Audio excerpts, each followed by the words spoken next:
Binsoy natatakot na maagawan ni Colette sa Big Winner. Marami na ang nakapansin na iba na ang kinikilos ni Binsoy kay Colette. Maraming fans ang hindi gusto kay Binsoy dahil sa mga nakakasakit na komento tungkol sa hitsura ni Colette, at pagtawag na mabaho ang hininga, at nagturo kay Jeren ng mga nakakasakit na salitang Bisaya na maaaring makasakit sa kanya. Natatakot ata siya na maging big winner si Colette kaysa sa kanya. Parehas sila ni Colette na galing sa mahirap na pamilya, kaya siguro hindi niya maiwasan na mag-alala dahil ilang beses na nanomanado si Colette pero ligtas pa rin. Baka maghati sila ng posisyon para sa big winner. Lagi na niyang binibigyan ng puntos si Colette.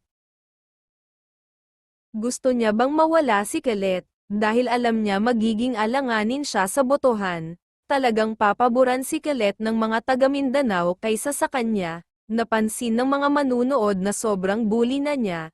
Ano kaya nangyari sa kanya at baka nakaka-impluwensya pa siya sa ibang mga housemates? Ang daming ambag ni Colette sa bahay ni Kuya, lalo na sa mga kantang ginamit para sa musical task nila.